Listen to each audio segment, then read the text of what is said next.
รถยนต์ Ford Territory จำนวนថ្មីមានបំពាក់ប្រព័ន្ធម៉ាស៊ីនត្រជាក់ពីតំបន់ឬហៅថា Dual Zone Climate Control ដែលអនុញ្ញាតឲ្យអ្នកអាចកំណត់សីតុណ្ហភាពដាច់ដោយឡែកពីគ្នាបានរវាងអ្នកបើកបរនិងអ្នកដំណើរផ្នែកខាងមុខលោកអ្នកអាចបញ្ជាប្រព័ន្ធម៉ាស៊ីនត្រជាក់របស់រថយន្ត Ford Territory ចំនួនថ្មីដែលស្ថិតនៅលើរបារខាងក្រោមនៃអេក្រង់កំសាន្ត Touch Screen ផ្នែកកណ្ដាលដោយអាចបញ្ជាបន្ថយឬដំឡើងកម្រិតខ្យល់កង្ហាល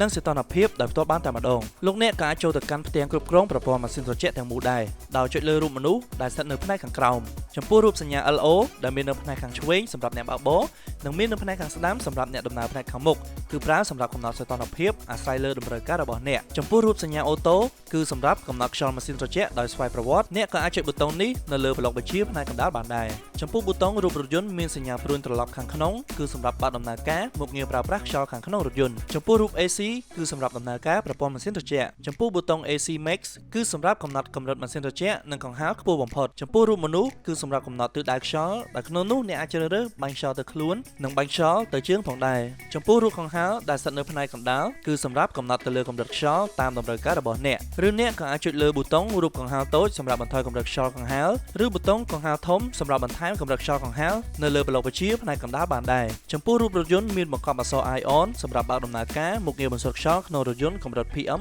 2.5 ចំពោះរូប Dual គឺសម្រាប់បើកដំណើរការមុខងារម៉ាស៊ីនត្រជាក់ពីតំបន់ដែលអនុញ្ញាតឲ្យអ្នកអាចកំណត់សីតុណ្ហភាពដាច់ដោយឡែកពីគ្នាបានរវាងអ្នកបើកបរនិងអ្នកដំណើរផ្នែកខាងមុខចំពោះរូបខ្យល់បាញ់លើកញ្ចក់សម្រាប់បើកដំណើរការមុខងារកម្ដៅកញ្ចក់រថយន្តផ្នែកខាងមុខឬអ្នកក៏អាចចុចប៊ូតុងនេះនៅលើប្លុកបញ្ជាផ្នែកកណ្ដាលបានដែរចំពោះរូបខ្យល់បាញ់ទៅលើកញ្ចក់មានអក្សរ Max គឺសម្រាប់បើកដំណើរការមុខងារកម្ដៅកញ្ចក់រថយន្តផ្នែកខាងមុខឬអ្នកក៏អាចចុចប៊ូតុងនេះនៅលើប្លុកបញ្ជាផ្នែកកណ្ដាលបានដែរចំពោះរូបខ្យល់បាញ់លើកញ្ចក់ក្រោយគឺសម្រាប់បើកដំណើរការមុខងារកម្ដៅកញ្ចក់រថយន្តផ្នែកខាងក្រោយ